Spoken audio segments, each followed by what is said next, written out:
At the beginning of the film, we see a bounty hunter living deep in the jungle. He's a biologist, and his scientific research led him to live far from the city. One day, while doing his research, he got bitten by a venomous snake. He panicked, dropped his phone, and couldn't call anyone for help. He tried sucking the venom out of his hand, but it didn't work. When he got home, he tried cutting his hand to remove the poison, but it was already too late. The venom had started spreading through his body. He began to feel strange and started losing consciousness. He lay on the floor for days. One day, a group of scientists came to rescue him. He slowly regained consciousness. He was still alive, but completely weak. He gathered his strength to try and call out to them. But no sound came out. They left, thinking no one was there. Days later, the venom started to leave his system through the wound he had made. The effects on his brain faded, and he started to feel better. He still had dizzy spells and would faint every now and then. He decided to go to the city hospital. He cleaned his car and drove there. But something strange happened. He noticed there were no cars on the streets. When he reached the city, he found it completely empty. All the buildings were abandoned. And he was terrified. What happened was that a deadly pandemic had spread, infecting everyone within days. Because he had been isolated in the jungle for so long, the virus never reached him. He realized that humanity had been wiped out. No government, no people, nothing. He immediately thought of his family, jumped in the car, and drove to their house. He found his family dead. They had been gone for a while, and their condition was heartbreaking. He grieved deeply, cried, and then gathered the courage to dig graves outside and bury them properly. After recovering, he searched the city for other survivors, but found no one. So he decided to travel to another city he had heard of, Las Vegas. He packed essentials, including a gun, and left. When he arrived at the bridge into Las Vegas, it was blocked, so he took a longer route. The city, too, was empty. The malls, luxury hotels, and casinos were deserted. He was exhausted and went to a hotel for the night. He enjoyed the luxuries.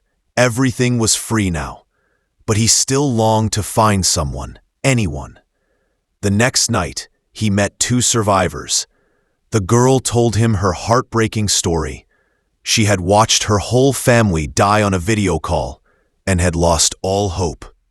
The man said he, too, was about to take his own life because he couldn't live in such a lonely world. But by morning, things changed. These two people became dangerous. The man, armed with a gun, planned to kill the girl and Ish, the main character, then himself, to end all their suffering. But Ish wanted to live. He escaped to the hospital. There, he heard gunshots. The two had taken their own lives. This shattered Ish even more. He felt completely alone in the world. Driving back home, a dog suddenly appeared in front of his car. Like him, the dog was alone, and it gave him new hope. He started life again. He read survival books. Money had no value. He looked for food and clean water. Every day, he searched the city, hoping to find a survivor, but came home disappointed. One day, while standing by the window drinking tea with his dog, the dog started barking. It sensed a human. Smoke was rising from a distant house. Someone was there. He jumped in his car and drove to the house. Luckily, a girl was there. She was terrified at first, but he assured her he wasn't there to harm her. Just another lonely person searching for survivors. Her name was Emma. From their conversation, we learned that a whole year had passed since the outbreak. Neither of them had seen another soul. They were happy to find each other. Living alone was emotionally devastating. Humans are social creatures. Isolation, leads to depression. They decided to live together at Ish's house. It was near a food distribution point and a well-stocked storage area. Emma moved in. Living together made life much better. Emma helped Ish in many ways. She helped him improve his appearance, and they renovated the house together. They woke up every day to work side by side. Eventually, they understood that if they were the last two humans alive, it was up to them to repopulate the earth. They agreed. When Emma got pregnant, Ish was shocked. He was worried. How could they raise a child in this strange world? Emma reassured him that everything would be fine. Ish, being a biologist, started reading about childbirth to prepare. They made a perfect home. Ish installed solar panels so they'd never run out of power. The pandemic had made everything uncertain. Time passed. Cities turned into jungles. Wild animals roamed urban areas, a big threat. So they built fences and stored weapons. They also kept pets, which helped them with tasks and kept them busy. Nature flourished, the air was clean, and their health improved. Life became perfect, until a new threat appeared. Rats. Rats invaded the house. To drive them away, Ish burned all his garbage around the house. It worked, but only for one night. Emma suggested a better solution. Ish went out and gathered cats from around the area. They chased off the rats for good. Then came the day Emma gave birth to a beautiful baby girl. They were overjoyed and full of hope again. They began writing their address on the streets in hopes other survivors would find them. 6 years passed. Ish went to the forest one day and saw an animal in pain. He approached to end its suffering, but a girl hiding nearby panicked and ran. Ish chased her, not to harm her, but to help. He gave her an apple, and she realized he wasn't a threat. He invited her home, but she insisted on riding in the trunk. Even at the house, she refused to come out. Now Ish and Emma had 2 kids and were expecting a third. Thanks to the signs they had posted, 2 more survivors arrived. George and Mariana.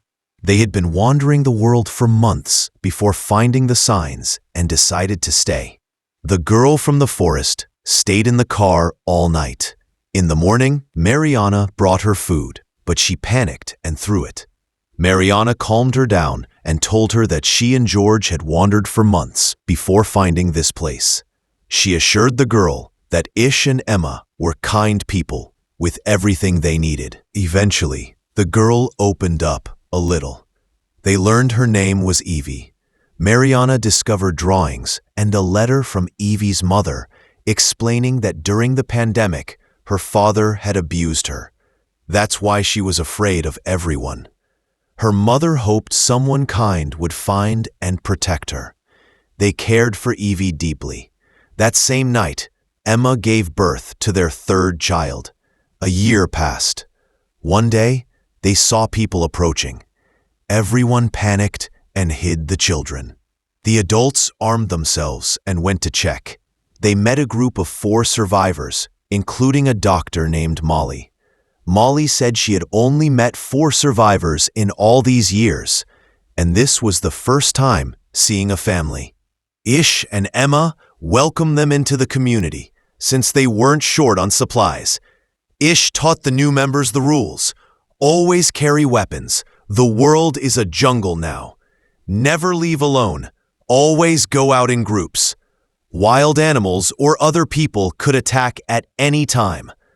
They went to the mall and hospital with Molly, who collected medical supplies. Years passed. They had more children. New couples formed. The community grew. Ish taught the kids about the old world and how society used to function. One day, a lion entered their home from the forest. Ish saw it just in time and tried to protect the children. The lion attacked him. Emma grabbed a gun and shot the lion. The community treated Ish, and after weeks, he recovered. 17 years passed. Their daughter, Heather, fell in love with a boy from the group. No one objected. They knew relationships were necessary for the future. Heather and the boy decided to leave the city to look for other survivors. They were given weapons and essentials. While traveling, they discovered the dam had dried up. A crisis. Soon another group arrived, low on fuel and food. They offered to drill underground water in exchange for gas. Ish agreed, but warned everyone to be cautious. They could be dangerous. The new group started drilling and eventually found water. They celebrated, but Ish noticed something off. Their leader, Charlie, was acting suspiciously. Later, they discovered Charlie had assaulted Evie. Ish confronted the community. They had to kill Charlie to protect everything they'd built. Some hesitated. Human numbers were low. But Ish said, doing nothing would dest. They made a plan. Surrounded Charlie. Ish grabbed an axe and killed him. He was devastated, but knew it was necessary. In the morning, he told Charlie's group what had happened. They were not surprised. Charlie had abused others too. Only one of his friends objected. Ish said they were welcome to stay, but Charlie's friend was not. He was dangerous. So they kicked him out, for the safety of all.